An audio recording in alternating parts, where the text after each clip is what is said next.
Los protagonistas de la noticia en Notimundo. Así es, son ya más de 3 años del asesinato de Javier Paul y Efraín, el equipo periodístico de diario El Comercio, a manos presuntamente de grupos armados que operaban en la frontera norte de nuestro país, ya en territorio colombiano en la práctica. Los familiares han buscado explicaciones por parte del gobierno y las que ha dado el gobierno no les ha satisfecho a los familiares y, vale decir, a los ecuatorianos en general. Es por eso que han venido pugnando desde el asesinato hasta la fecha por conocer y que se esclarezca los entretelones de este asesinato. Estamos ahora mismo en línea directa con el señor Ricardo Rivas. Él es hermano de Paul Rivas, uno de los periodistas asesinados. Señor Rivas, bienvenido a Notimundo Estelar. Le saluda Freddy Paredes. Buenas noches. Buenas noches, Freddy. Un gusto saludarte a ti y a tu audiencia. Gracias por su tiempo, Ricardo.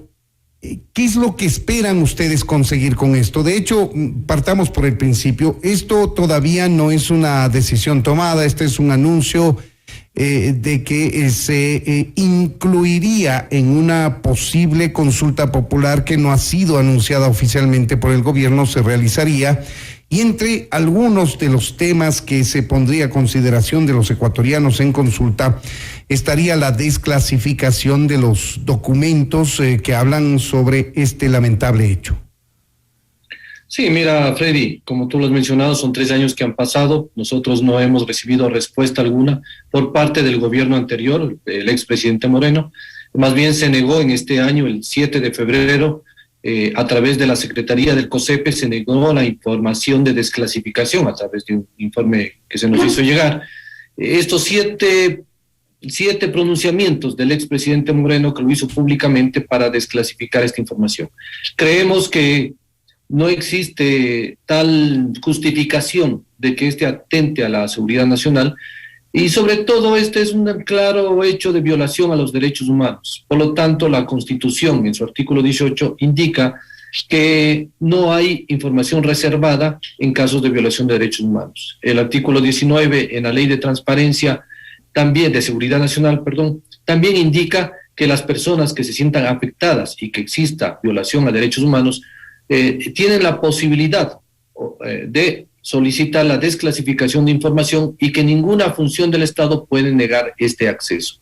Por lo tanto, nosotros hemos pedido a la Corte Constitucional que se levante esta información, las actas número 18, 19 y 20, donde presumimos que existe información relacionada con el caso, más allá de un audio que ya fue filtrado en el año 2018, en diciembre, donde se mencionó la posición del presidente Moreno de ese entonces, que indicaba que la dignidad de un país está sobre la vida de las personas y que no importaría si muera 1, 2 o 3, lo importante es que no esté un Estado arrinconado. Entonces eso nos dice mucho de las acciones, omisiones o de las decisiones que tomaron dentro de este Consejo, y eso es lo que buscamos, una verdad, una transparencia y justicia al respecto de esta investigación que no ha avanzado para nada. Ahora está en pleno ejercicio un nuevo gobierno. Quisiera consultarles si usted o los familiares de los otros 2 periodistas que fueron asesinados han hecho algún tipo de acercamiento con este propósito al gobierno actual. Hicimos un acercamiento en la campaña electoral, es decir, a finales de la segunda vuelta, con el presidente electo. Ahora vamos a introducir nosotros un documento el día de mañana en la presidencia para efectos de solicitar una reunión y concretar algunos aspectos relevantes sobre esta desclasificación. Informarle al presidente los pormenores, los detalles que sucedieron alrededor de este hecho e informarle que hemos procedido a solicitar a la Corte Constitucional el levantamiento de esta información. Y bueno, veamos qué decisión política toma el presidente respecto a este caso que ha sido emblemático. Nuestra lucha es valedera por el tema de no repetición y sobre todo porque queremos llegar a una verdad que nos ha sido negada hasta el día de hoy.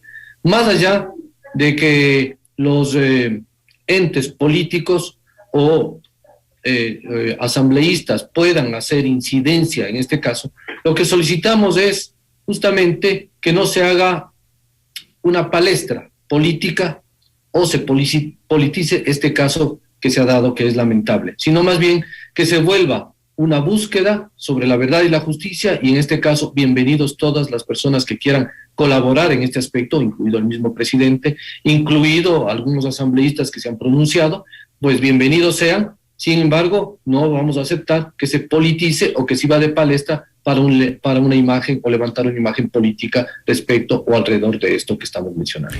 Ahora, Ricardo, ¿usted cree que la vía idónea es que forme parte de una eventual consulta popular la desclasificación de este caso en particular, o cree más bien que esta debería ser una decisión presidencial? Esta debe ser una decisión presidencial. El presidente es aquel que preside justamente el Consejo Nacional de Seguridad y está en él levantar esta información o dar paso a. Igual, hemos puesto un documento ya público en la Corte Constitucional que ha sido sorteado y recayó en el presidente de la Corte Constitucional justamente, pero no creo que tenga que lanzarse a una consulta popular. Ahí vamos a ver justamente la decisión del presidente de turno en cuanto a qué tanto prevalece en su gobierno este tema de violación a derechos humanos. No solo es nuestro caso, hay muchísimos más que han sido violados y que han quedado en el silencio absoluto y no han sido mediatizados. Entonces vamos a ver qué peso tiene en relación a su gobierno el tema de derechos humanos, más allá de todo lo que se pueda agregar. Pero sin embargo no creo que tenga que llegar hasta esas instancias, más allá de la decisión política que puede tomar el presidente en su momento. Ahora, Ricardo, ustedes, me refiero a los familiares de los colegas periodistas asesinados, ¿qué creen que contienen esta acta 18, 19 y 20 que de manera particular piden sea levantada la lacra de secreto y que pueda develar temas relacionados al asesinato? Mira, aquí justamente el acta número 18 se realizó en la reunión del COSEPE del día 28 de marzo, es decir, cuando ya ellos estaban secuestrados y cuando se inició la falsa liberación, la falsa noticia que habían sido liberados.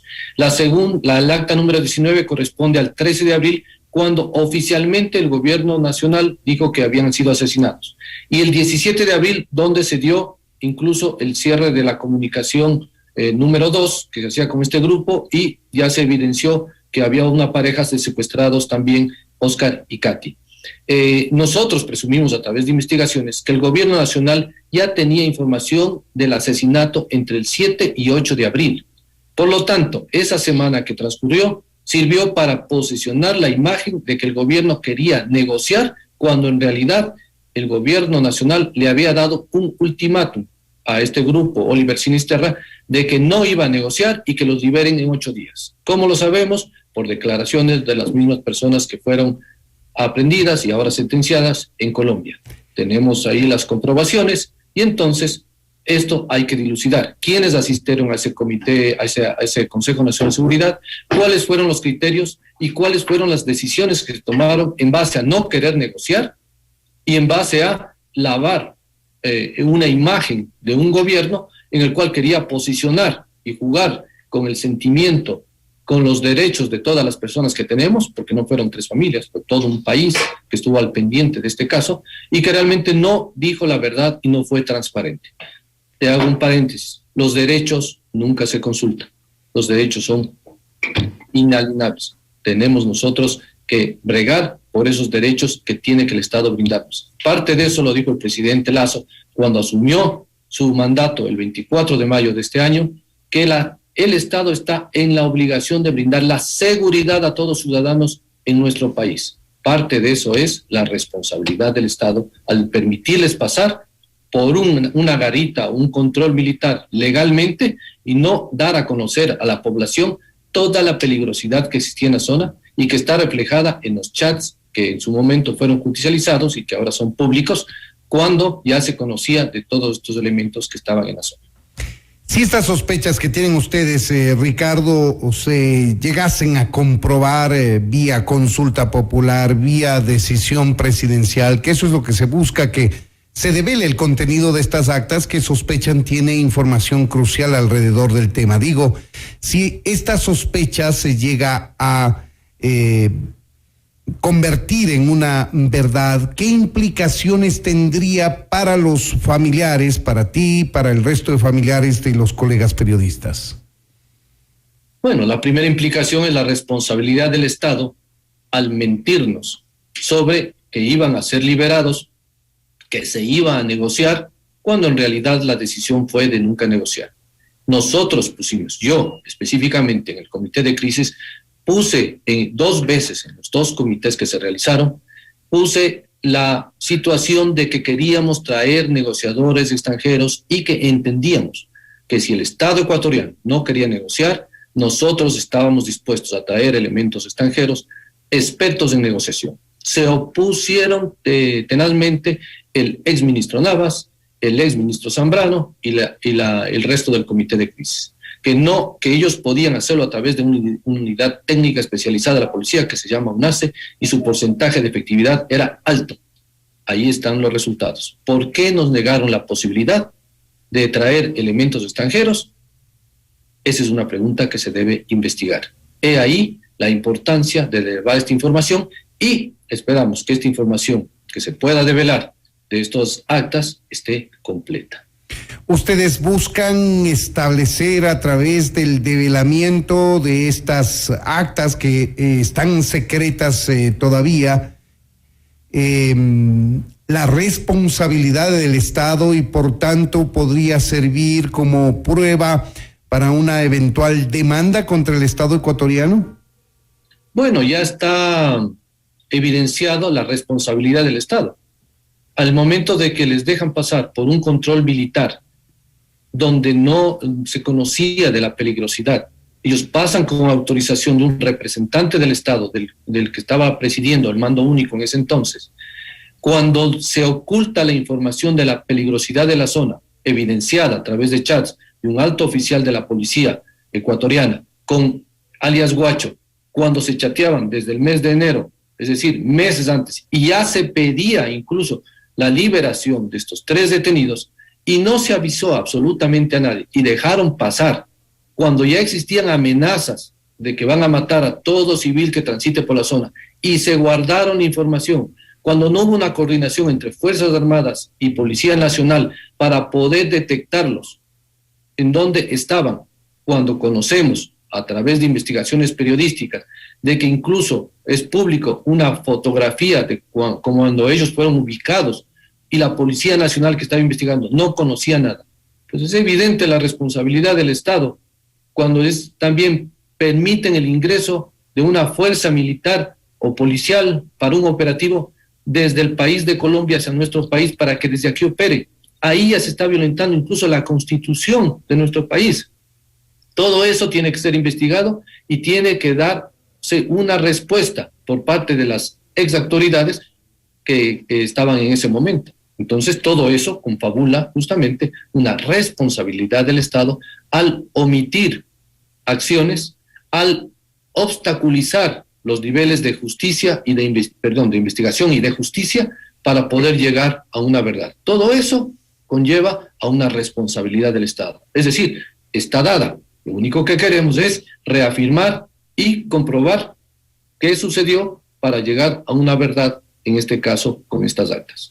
Vamos a ver cómo se dilucida este tema, a ver si vía consulta popular, como ha anunciado el asambleísta Fernando Villavicencio, podría incluir el presidente Guillermo Lasso en una eventual consulta popular que, insistimos, oficialmente no ha sido anunciada la realización de esta consulta popular, más allá de los anuncios u ofertas que hizo el presidente Guillermo Lasso cuando era candidato a la presidencia de la República. Queremos agradecer al señor Ricardo Rivas, él es hermano de Paul Rivas, uno de los 3 periodistas de Diario El Comercio que fueron vilmente asesinados por grupos armados colombianos. Muchas gracias, Ricardo, por habernos atendido. Gracias a ti, muy amable. Buenas noches. Esto es Notimundo, amigos, siempre bien informados.